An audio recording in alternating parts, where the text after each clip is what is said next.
الحمد لله رب العالمين.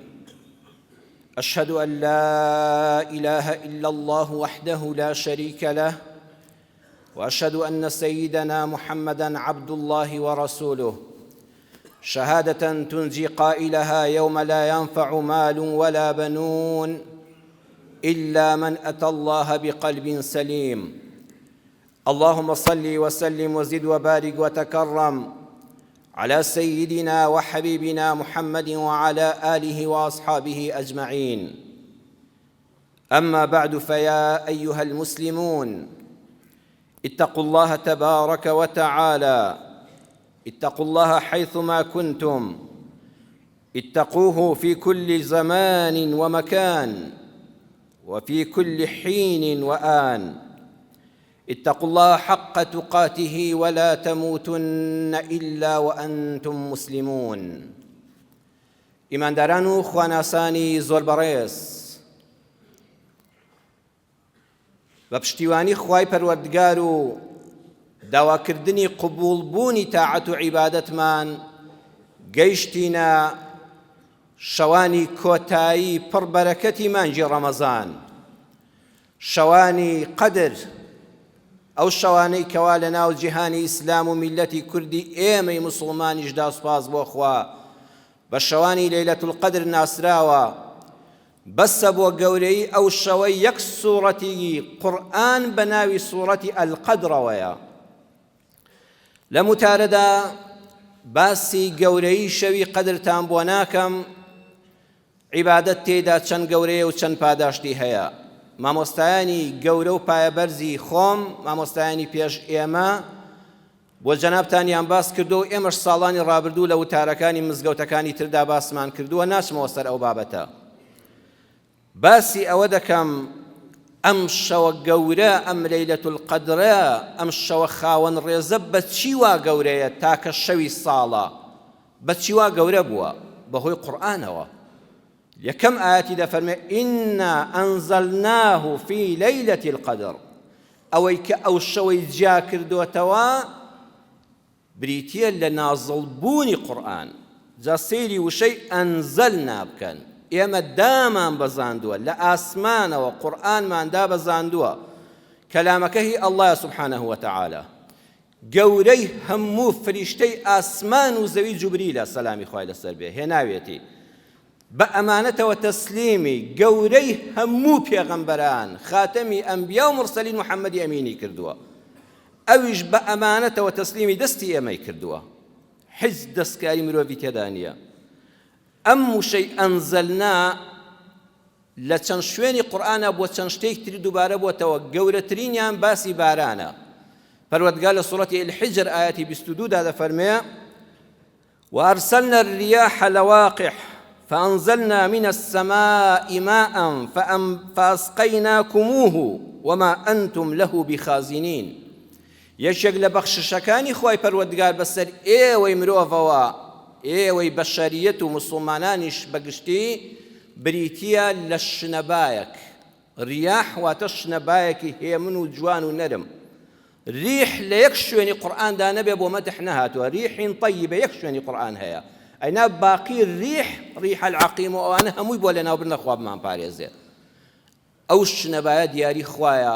لەواقح پیتێنەرە، کاری موتور بەکارکردنە لە بەینی ڕووەکەکاندا. جگە لە مێرووەکان و مێشولەکان و پەپوولەکان، ئەم گوڵانەی کە تۆ دەیانبینی، ئەو درەختانی کە بەرهەم دێن و بەردەگرن، هەمووی بەهۆی ئەو شنەبایەیە. نێرە و مێیەکەی دەباتە سەر یەک و پیتێنەکەیان دەکا، موتوربەیان دەکا. هەروەها هەورەکانیش، چونکە لێرە لە سیاقی ئاەتەکەدا باسی بارینە. ئەو هەڵمەی کە بەرز دەبێتەوە بەرەو ئاسمان، یەکەم بە فەزلی خوای پەروەردگار سوێریەکەی بەرز نابێتەوە. ئاوی سەر زەوی زۆربەی هەرە زۆری خوێواوە، سوێریەکەی بەرز نابێتەوە، بەس هەڵمە شیرینەکە بەرز دەبێتەوە. ئەو شنەبایە نەبێت کە هەورەکان موتوربە دەکا، یەک زەڕە ئەو ئەوەی استیفادەی نەدەبوو، بە هەڵمی دەهاتەوە سەر زەوی، بەس وەکو شەونم دەباری، بارانت چاو پێ نەدەکەوت. ئەمە بەس بە ئەڵڵا دەکرێت. بەرزی دەکاتەوە بۆ ئاسمان.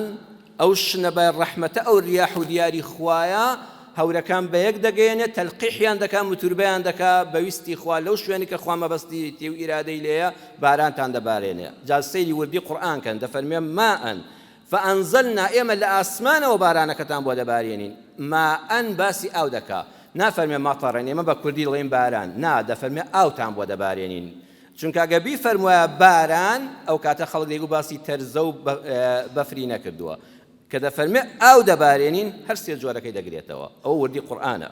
فأسقيناكموه ئەمجا نۆشتانی دەکەین زۆر بە ئاسانی لە گەلوتان دەڕواتە خوارەوە هەموو پێداویستێکی ژیانتان بەو ئاوە دابین دەبێت. وما أنتم له بخازنين ئێوە خەزنتان نەکردووە بۆشتان دەبارێنین لە ژێر زەویشدا بۆتان خەزن دەکەین و بۆتان هەڵدەگرین.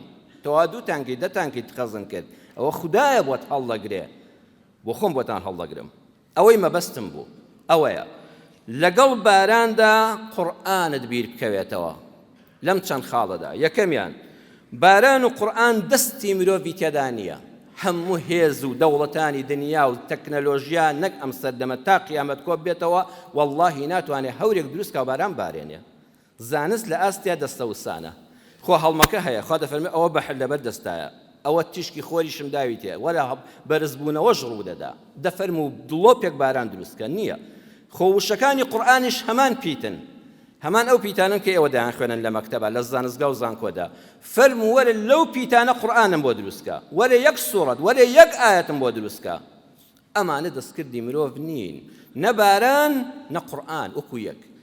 دووەمیان بەبێ بارانی ئاسمان بە ئاودانی دەستکرد بڕواتان هەبێ قەت ناتوانی نەجیا بڕوێنی نەدەغڵودان و بژێوی ژیان لەسەر زەوی بڕوێنی.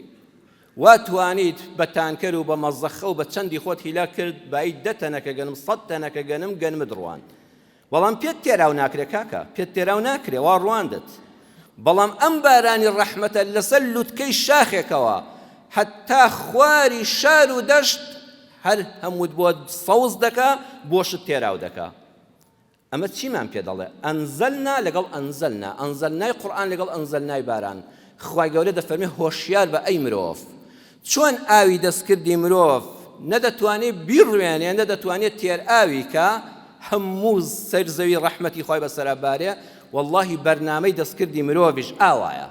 ئەو کەسەی بیەوێ بەرنامەیەک دانێ بۆ مرۆڤەکان لەسەری بڕۆن لەو کەسە دوول لە ڕووی جەنابتان پەرژین بێ جێلترە کەوا دەیەوێت بە ئاوی دەستکرد گەنمەکانمان بۆ ئاودا.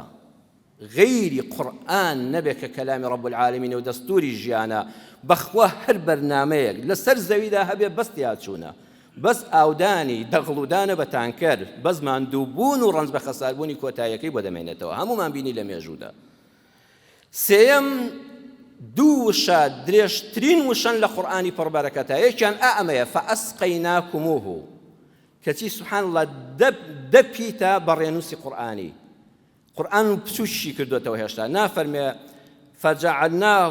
فجعلناه لكم سقيا دەبوو وشەکە ئاوا بوویایە کەچی چونکە کەلامی ڕەب العالەمینە بە یەک وشە دەڵێ فەئەسقەیناکموه هەر مناڵیش بۆی دێت چەند بە ئاسانی دێ. خوا دەفەرمێت چۆن قورئان بە ئاسانی دێتە سەر زمان ئاویش ئاوا بە ئاسانی دەخورێتەوە. واللهی وەکو ئاو خواردنەوە وایە قورئان ئەو کەسەی دڵی بداتێ ها مناڵی بچووک هێشتا زمانی تازە دەپژێ فێری قورئان دەبێ فێری شتی تر نابێ. پیر فێری دەبێ ژن فێری دەبێ گەنج فێری دەبێ ئەفریقی فێری دەبێ ئەوروپی فێری دەبێ فارس و عەرەب و تورک هەمووی ئەوەی خەڵکە غەیرە عەرەبەکە جوانتر فێری دەبێ و جوانتری دەخوێنێتەوە. هیچ شتێکیش جێگەی ئاو ناگرێتەوە بەخوا هیچ کەلامێک نییە جێگەی قورئان بگرێتەوە. چوارەمیان ئاو هەندێکی ئاشکرایە ئەوەتانە کانیەکان ڕووبارەکان لەبەر دەستە ئاشکران دێن و دەڕۆن بەڵام هەندێکی دەبێ بۆی بڕۆیتە زەویەوە ئەها بیر هەڵکەنمان هەیە بیری جیهازمان هەیە 300 متر 500 متر 1000 متر دەڕواتە ناخی زەویەوە و ئاوێکی بەردەوامت وەدێنێتە دەرەوە ئەو ئاوە پاک و خاوێنە کارێ سەڵکەنمان هەبوو لە کوردەوایدا جەنابتان بابوو باپیرانتان ئێوە شوێندێکتان بیرتان دێ بە دوویدا گەڕاوە فەنی خۆی هەبووە. قورئانیش سبحان الله بە تایبەت لە بەهاراندا ئێستا ڕەمەزان بەهاری قورئانە ئەم بەرەکەتە بەسەر ئەو خەڵکەیە دەڕژێ. وەڵڵاهی جەنابی مامۆستایان لە پێشنوێژیدا مامۆستایانی تری قورئان خوێنی مزگەوت کە قورئان دەخوێنەوە هەندێکی دەڵێ بە کوردی قسە لەگەڵ دەکا هەر لە خۆ لێ حاڵی دەبی هەوەکو ئاوی کانیەکەوە بۆ خۆی هاتۆتە دەرەوە، بەڵام هەندێکی وەکو بیرەکە زانای دەوێت. هەموو مفەسیرینی قورئان دەچنە قوڵایی قورئانەوە ئەو گەوهەرانەی قورئان دەردێنن تۆ قەت پێشتر نەدویستووە، زانایش کە دێ قوڵتر دەڕواتە خوارە، وایە ئەو هەموو تەفسیرە هەیە و هێشتا هەر زیاتر دەنووسێ، هێشتا بیرەکەی قورئان قەت تەواو نابێ. جا چۆن بیر هەڵکەن ئەگەر بۆ خوا بیر هەڵکەنێ ئەجری یەکجار زۆری هەیە. ئەو کەسەش کە بیرەکەی پێ هەڵناکەندرێ بەدەست، کەسێ بەکرێ دەگرێ خزمەتگوزاری دەخاتە بەردەست، پارە دەبەخشێ بۆی بیرە ئاوێک دەشوێنێ کەڵکەنێ، وەڵڵاهی خێرەکەی نەبراوەیە لە دوای مردنیش نابڕێتەوە. ئەو کەسەش کەوا گەوهەرەکانی قورئان دەردێنێ و خزمەتکاری قورئانە بەس پاداشتی لای خوایە مفەسیرینی قورئان. ئەو کەسەش کە بۆ خۆی ناتوانێت گەوهەری قورئان دەرێنێ بەڵام خزمەتکارانی قورئانە مادیەن لە خزمەتیاندا دەڵێ ئەو پارەکانم لە خزمەتتاندا بە خزمەتی ئەم قورئانە بکەن بە هەر شێوەیەک بێ، خەڵکی فێرکەن تێگەێنن گەوهەرەکانی دەربێنن، ئەویش ئاوا بەڕێزە لای خوای گەورە. پێنجەم، هەمومان خەمی وشکە ساڵیمانە، پەنا بەخوا لە وشکە ساڵی گژوجیاکان لە ناو دەبا، دوای ئاژەڵەکان هەموو لە ناو دەچن، ئەمجا مرۆڤەکانیش دەبێت بارکەن و کۆچ و بارکەن و وڵات و نیشتیمان بەجێ بێڵن. خوا دەفەرمێ بەو ئەندازەی کە خەمی وشکە ساڵی تا ئەبێ زیاتر خەمی بێنازی قورئانت بێ، پەنا بەخوا ئەبێ زیاتر خەممان بێ لە هەر وڵاتێکە، لە هەر شارێکە، لە هەر ماڵێکە قورئان بێناز بوو. وەڵڵاهی بەڕێزان ئەوە نیشانەی وشکە ساڵی و فەوتانی گەلەکەمانە. قورئان وەکو ئەو بارانی بەهاری ڕەحمەتەوایە، هەموو دڵەکانمان ناو دەدا، هەموو خێزانەکانمان، هەموو نیشتیمانەکەمان ئاوەدان دەکاتەوە. کەواتە شەوی قەدر پێت دەڵێ بڕیار بدە بە غەیری قورئان ڕازی نەبی.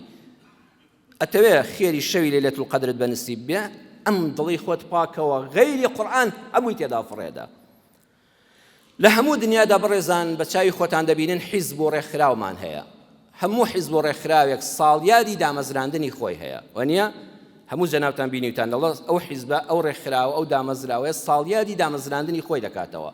ئەندامان و لایەنگرانی دێن بە جۆش و خۆڕۆشەوە ئاهەنگ دەجێڕن، خۆیان ئامادە دەکەن، لافیتە دەنووسن، ئیعلامیان دەخەنە گەڕ، شادی دەردەبڕن، پیرۆزبایی لە یەک دەکەن، دووشت دەکەن، پەیمانی پابەندی و بەردەوامی بە ڕێبازەکەیان دەکەنەوە.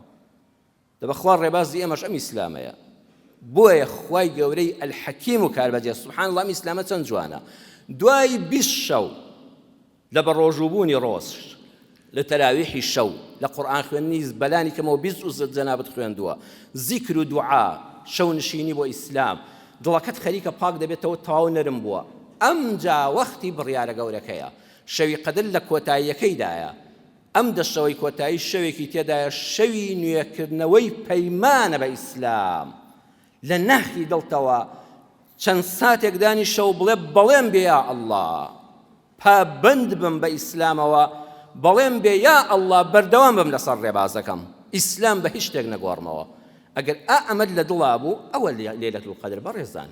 ئەینا هەر دانیشتن بەخوا لە شەوانە زۆر خەڵکی هەر بەدێر فەیسبووکەوە دادەنیشە، خۆ خەڵکی ئەم سەردەمە بە زۆری هەر ناکەوێت شەوانە.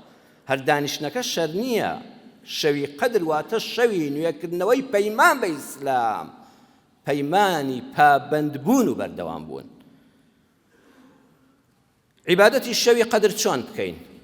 بەشێکی ئەلحەمدولیلا لە دەوری سەعات 12 دێیتە مزگەوت، لەگەڵ ئەم مامۆستا بەڕێزانەدا شەو نوێژەکەت دەکەیت، دوعای خێر دەکرێ، تسبیحات و زیکر دەکەی، شەو نوێژی تر لە ماڵەوە دەکەی کە چوویتەوە بەشێکی مایەوە.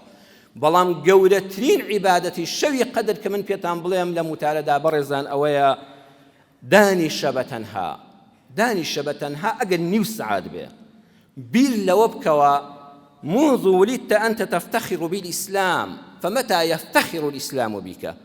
لەوەتی ئێمە لەدایک بووین هەر ئەڵێن شانازی دەکەین کە مسلمانین و شانازی دەکەین بە ئیسلامەوە. دەتخوا لە شەوی قەدرە نیو سەعات سەعاتێ دانیشە بە دەفتەری ئەعمال تا ئەم تەمەنەی ڕابردووە بچۆ بزانە لە شوێدا خزمەتێکت بە ئیسلام کردەوە و ئیسلام شانازیت پێوە دەکا.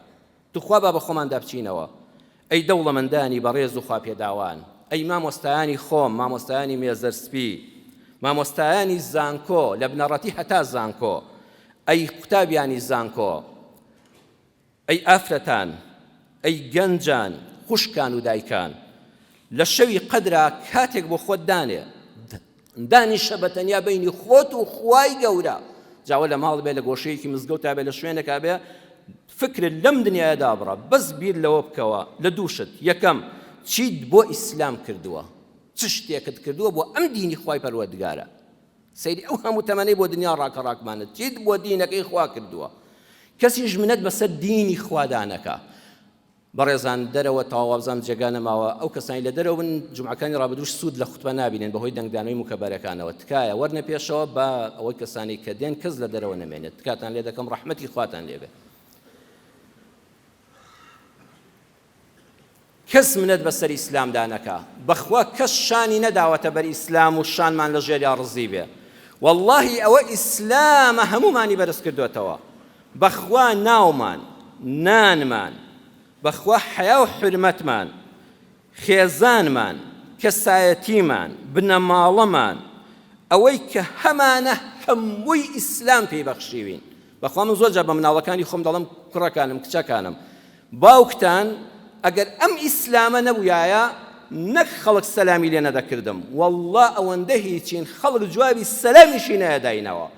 ئەوەی هەمانە هی ئیسلامە، ئیسلامی ئەمەی بەرز کردوێتەوە. چیمان بۆ ئیسلام کردووە؟ کەس منەت بەسەر ئیسلامدانەکە. بەڵام تۆ پێویستیتە چت بۆ ئەم ئیسلامی دینی پەروەردگارە کردووە. ئەوە ئیسلامە. الحەمدولله ئەم خاکە پاکەی کوردستان، خاک و خەڵک کە بە ڕێزەکەی وەکو جەنابتانی پاراستووە، ئەوەی پابەندی ئیسلام بێ، پاراستوینی لە ئایدس چونکە خێزانی حەڵاڵمان هەیە، پاراستوینی لە تریاک و مادەی هۆشبەر، پاراستوینی لە ژیانی ئاژەڵی دوول لە ڕووی ئێوە، لە ڕووی مرۆڤایەتیەوە کە کەس نازانێت کوڕی کێیە و کەس نازانێت کچی کێیە. ئەوە ئیسلامە هەمووی بۆ هێشتوینەوە. بۆیە باش شانازی بە ئیسلامەوە بکەین. شەوی قەدر دانیشە هەزار جار بڵێ الحەمدولله، یا ڕەبی خۆیان سوپاس دەکەم کە مسڵمانم. توخواگە مسڵمان نەبووینە چ ماڵ وێرانێک بوو. هەزار جاریش دانیشە بە فرمێسکەوە بڵێ ئەستەغفر الله، یا ئەڵڵا داوای لێخۆشبوونت لێ دەکەم، هیچم نەکردووە بۆ ئیسلام. خوا بە گەورەی خۆت لێم خۆش بە. ئیسلام هەموو شتێکی کرد بۆ من کەچی من هیچم بۆ ئەم دینی خوای پێ نەکراوە، خوای لێم ببوورە. ئەمە عیبادەتی شەوی قەدرە. والله ئێمە لە سەردەمێکین ڕاستە کەم و کۆڕی مادیشمان زۆرە، بەڵام هەر شکرانەی خوای دەوێ. بەخوا ئەم مزگەوتانە حیفە بێناز بن. ئەم چراخانە، ئەم پاک و خاوێنیە، ئەم ڕوخسارانی وەکو جەنابتان، ئەم نور و بەرەکەتە، ئەم دوعای خێرە، ئەم بەرژەوەندیەک لە بینی هیچماندا نییە کە لەم مەزگەوت و ماڵی خوای دەین. ئەم قورئانە جوانانی کە لەبەر دەستماندایە، ئەم قەڵەم قورئانە، تو خۆ شکرانی خوای ناوێ؟ جەنابی مامۆستای پایەبەرزمان پرۆفیسۆر دکتۆر سەباح بەرزنجی خەتیبی ڕسمی ئەم مزگەوتی ئەحمەدی حاجی عەلیە، باسی جەنابی باوکی دەکات، جەنابی شێخ محەممەدی بەرزنجی ڕەحمەتی خوای لێبێ. دەفەرمێ باوکم 1945 لەدایک بووە، لە ساڵی 1953 ئەوانەدا لە تەمەنی دەوری 7 ساڵیدا کە دەژنێرنە حوجرە جوزئی عامە تەواو دەکات. کە جوزئی عامە تەواو دەکات، مامۆستای مزگەوت ئەڵێ ئەنجا خەمی ئەوە بخۆن، هەر کەسە قورئانێکی 30 جوز ئەبێنێ، قورئانێکی گەورە لە ماڵەوە بێنێ، ئیتر جوزاکەتان خوێن تەواو بوو لە مزگەوتە. سبحان الله، ئەم هەموو قورئانە لە مزگەوتەیە، ئەم هەموو قورئانە چاپە جوانە کە هەر قسە لەگەڵا دەکات، هەر شیرینە سەیریکەی. بەتایبەت لە گوندەکانی ئەو سەردەمەدا قورئان، من هەر سەردەمی فەقیهەتی خۆش واللهی خۆشم بەبیرم دێ، قورئان زۆر کەم بوو، قورئان زۆر کەم بوو، پەڕەکانیشی هەمووی پووکا بوونەوە، دەبوو وریاوی ناتزانی چۆنی هەڵدەیەوە، ئەوە قورئانمان دەخوێن. مامۆستا دەڵێ هەر کەسە خەمی قورئانێک خوا و بە کەسوکاری بڵێ قورئانێکی بۆ پەیداکە. مامۆستا محەممەدی بەرزنجی، شێخ محەممەدی بەرزنجی دێتەوە ماڵەوە و قورئان نییە، ماڵێکی فەقیریشن، بە خەمەوە دەخەوێ. لە خەوا دەبینێ منداڵانی مزگەوت ڕیزیان گرتووە لە خزمەتی ڕەسوول اللهدا صلی الله عليه وسلم. ڕەسوول الله خۆشەویستمان تاجی سەرمان قورئانێکی بەدەستەوەیە. مامۆستا مەلا محەممەدی بەرزنجی تەماح لە قورئانەکە دەکات، خۆزگە ڕەسوول الله بردایە بە من ئەو قورئانی بەدەستێوێتی، یەک دەستی زیارەت دەکەن، دەگاتە سەر ئەو، دەفەرمێ شێخ محەممەد ئەوە قورئانەکە بۆ تۆ، کە خەبەری دەبێتەوە لە خۆشیانە قورئان دیار نییە، دایە کوا قورئانەکە، لە ڕۆڵی گیان وەڵا خەونت بینیەوە، بەخوا قورئانمان نییە، بەخوا باوکیشت مەگە پارەیە قەرزکا و ئەمانەتدارێک بنێرین بۆ شار و قورئانێکت بۆ پەیاکە، بەڵام خەمت نەبێ ئینشەڵڵا قورئانێک پەیا دەکەین. قورئان ئاوا دەست منداڵان دەکەوت، بەڕێزان تێدا بخوێنێ.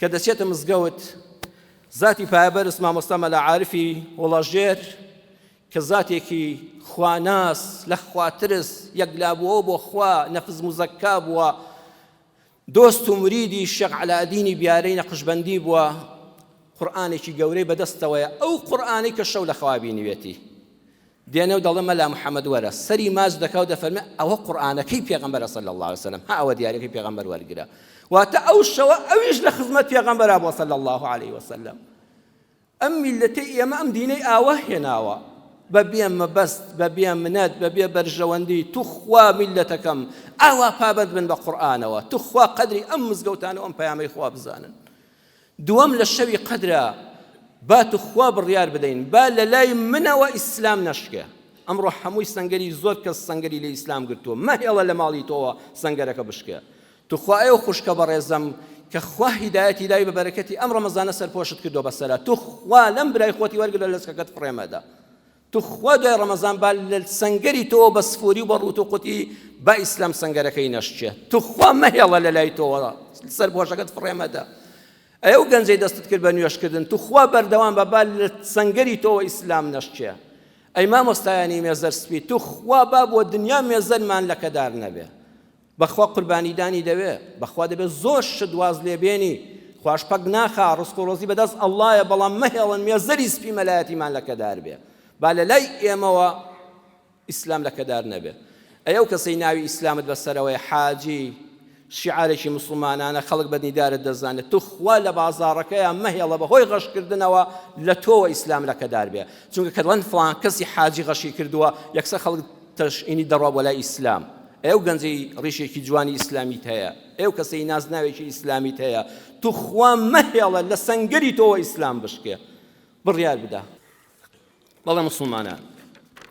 شەوی قەدر ليلة القدر يشك لدرس جوركاني أو يبيمان ضلاء رب لحظة واحدة هي في جوهرها خير من الحياة إنسان لم جاني سر زويدا لم تنصالي كوا بسري دبين برزان لحظة لتمن هيا جار هيا يك لحظة بوردك هيا فرستك هيا بيقوزي تو فرياي كوي بهمو تمنت هيا هذا الشوك لتمنتها بس فرياي كوي أو الشو خالد قبولك خير نقب قدروي هشتاو سال عبادت خير خواده فرمت شاكتر و زورترا جات شاكو زوري خوال لهشتاو سال تمن زياتر أبي بس خوا خوي دزاني يعني جار هي تولي يك لحظة تمنتا يك خير دكي وكو أوايا 8000 سال تمن دبوبه همومان أوات من دخواس استا لحريم مكة لخدمت پیغمبر لمزگوتی رسول الله دابوینا صلی الله علیه وسلم خوزگم بوانی که عمری رمضانیان کرد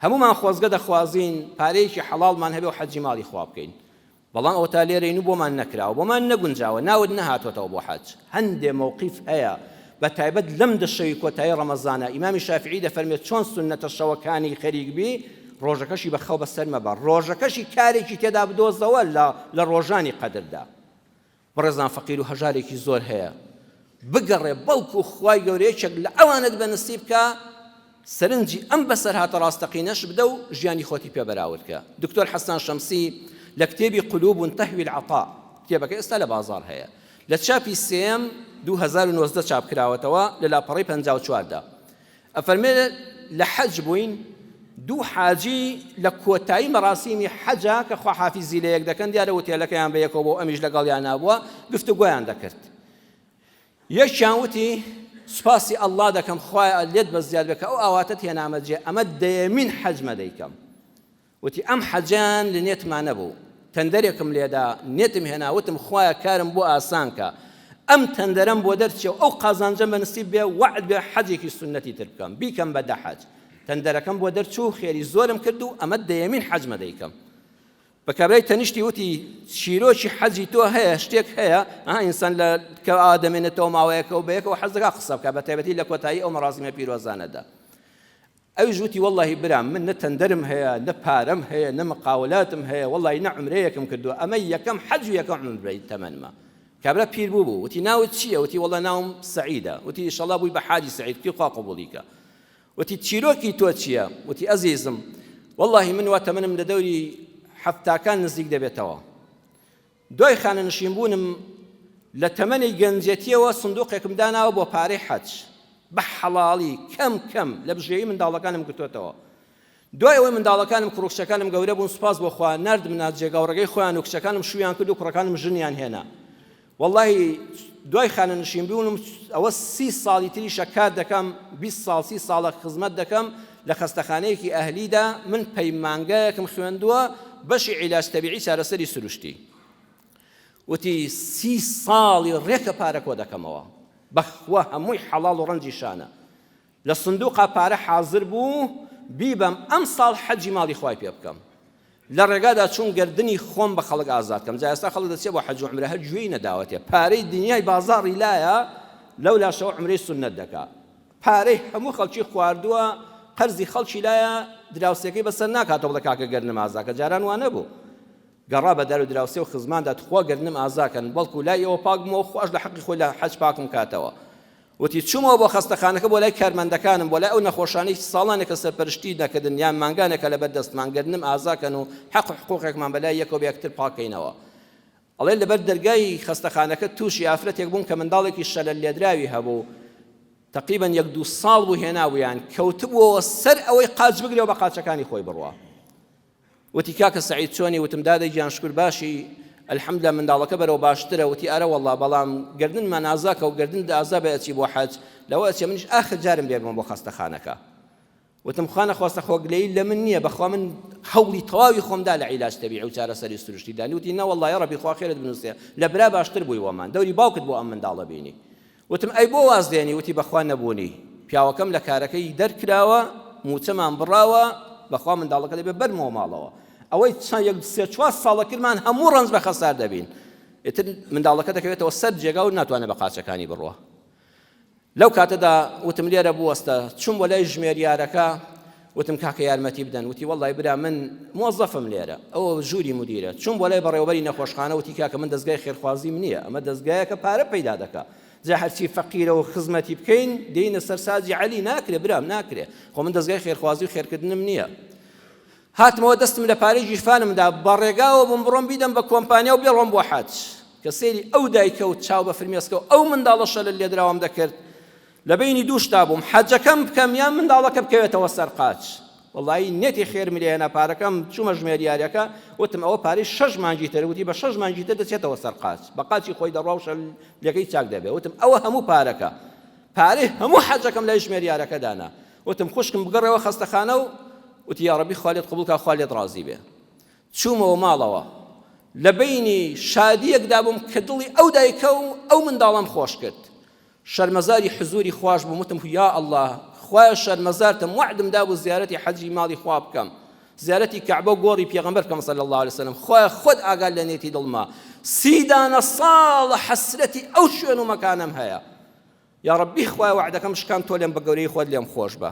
بە گریانەوە خەوم لێکەوت لە خەوماوەم زانی تەوافی کەعبە دەکەم پیاوێک بانگی کردم زۆر نورانی وتی حاجی سەعید خوا حەجەکەتی قبوڵ کرد پێش ئەوەی لە زەوی حەج بکەی لە ئاسمانە حەجەکەت قبوڵ کرا لە خۆشیانە خەبەرم بۆەوە دەست نوێژم گرت و دوورکە شەو نوێژم کرد نوێژی بەیانی نەبوو بوو زەنگی تەلەفۆنەکەمان لێیدا بەڕێوەبەری نەخۆشخانە بوو وتی کاکە سەعید کارێکی گەورەم پێتە وتم فەرمو قوربان وتی پیاوێکی دەوڵەمەند کە نیوەی ئەم نەخۆشخانە مڵکی ئەوە بە تەمای حەجە بەڵام عیلاج تەبیعی هەیە لەسەر عەرەبانەی یەشێکی دەوێت بەڕاستی خزمەتی بکە ئەو کەسەی کە لەگەڵیەتی خێزانەکەی حامیلەیە لەسەر نۆمانگ و نۆڕۆژی خۆیەتی دڵی نایە بەجێ بێڵێ وتوێتی دەریشم کەن بەخوا خێزانم بۆ حاڵەوە بەجێ نایڵم بەتەنها ئیتر ئێستا پەنامان بۆ تۆ هێناوە تۆ پیاوێکی هەم پاچی هەم شارەزە و ئەزمونت هەیە تکایە وەرە لەگەڵ ئەم پیاوەدا بڕۆ بۆ حەج پارەی حەجەکەشت هەمووی بە بەلاش بۆ دەدا قبوڵتە گریام دڵم پڕ بوو وتم کوڕە چۆن قبوڵم نییە ئەرە وەڵڵا قبوڵمە بە ئیزنی خوا جوان لە خزمەتیا دەبم بە ئەمانەتەوە وەکو باوکی خۆم ئەڵە کە چوین کابرا پارەی حەج و هەموو شتێکی وتێلی ڕاقیترین وتێل خزمەت گوزاری بە هەموو شێوێک دەوڵەمەندە هەموو حەجەکەم کرد وتی دەبێ ئەم هەدیەشم لێ قبوڵ کە 1 زەرف پارەی دۆلاریشی دامێ کوڕە قوربان من پارەم نایوتی بەخوا نابێ زۆرت خزمەت کردم زۆر لەگەڵ ماوەی دیسان دایمە دڵم پڕ بوو وتی بۆ مەحزوونی نەبوو نێداری وتم نە وەڵڵا قوربان وەک پاشا دەژیم بەڵام باسی منداڵەکە و دایکیم بۆ کرد وتی زۆر باشە زووتر ئاگادارتان کردمایە بەڵێم بێ ئەو منداڵە تا چاک دەبێتەوە مەسرەفی لەسەر من باوکیشی لە کۆمپانیەکەمدا دەمەزرێنم کە بێکار کراوە وعد بێ بەشێکی وەقفیش لە خەستەخانەکە بکەمەوە نەمزانیەوە خەڵکێک دێتە خەستەخانەوە لەبەر بێ پارەی واز بێنێ بە بەرەکەتی ئەو حەجەی تۆ دەبێ ئەو بەخشە بکرێتەوە تۆش شەریکی خێرەکەم بی دەڵێ کە ئەوەی جێڕایەوە کابرای کە 10 حەجی کردبووتی ئەی خوایە چ شەرمەزاریەکم بەسەرا هات خۆزگە هەر 10 حەجەکەی من بە قوربانی ئەو حەجەی تۆ بوویایە برایان جاری وای ها ئەو شەی وتم رب لحظة واحدة هي في جوهرها خير من الحياة والله لحظەیەکی وا لە ژیان تا ڕێدەکەوێ بە هەموو تەمەنت ئەو گەوهرت دەست ناکەوێ لەم ڕۆژگاری خۆماندا بە چاوی یارمەتیمان لە یەکتر بێ بە ئیزنی خوا ئەو کەسانە بدۆزنەوە یا ربی خوای ڕەحممان پێ بکەی خوای باشتر لە نوری ئەم قورئانە تێمان بگەیەنی خوای بە بەرەکەتی ئەم قورئانە بەختەوەری دنیا و قیامەتمان کەی یا الله یا شافی شیفای هەموو نەخۆشیەکانمان بۆ بنێری خوای ئازارمان لەسەر لابەری خوای دڵبەخەمەکانمان دڵخۆشکەی یا الله یا ربی خوای ئەوەی دڵبەخەمە دڵخۆشی کەی ئەوەی دەستکوتە دەرگای ڕزق و ڕۆزی لێ بکەیتەوە یا الله هەموومان ڕۆزی تۆ دەخۆین یا الله ڕزقمان واسیعکەی محتاجی دەستی نامردمان نەکەی ئەم کوردستانە لە ناکۆچی ناوخۆ هێرشی دەرەکی پارێزی یا الله بارانی پڕ بەرەکەت بەسەر ئەم کوردستانە و بەسەر هەموو وڵاتانی جیهان دابڕێژی یا الله یا ربی خوایە بەر شەفاعەتی پێغەمبەرمان خەی صلی الله عليه وسلم خوایە لەو گەوهرانە بە نسیبمان کەی لەحزەیەک لە تەمەنماندا بێتە ڕێگامان کە قەرەبووی هەموو عمری ڕابردوومان بۆ بکاتەوە لە خێر و چاکەدا یا الله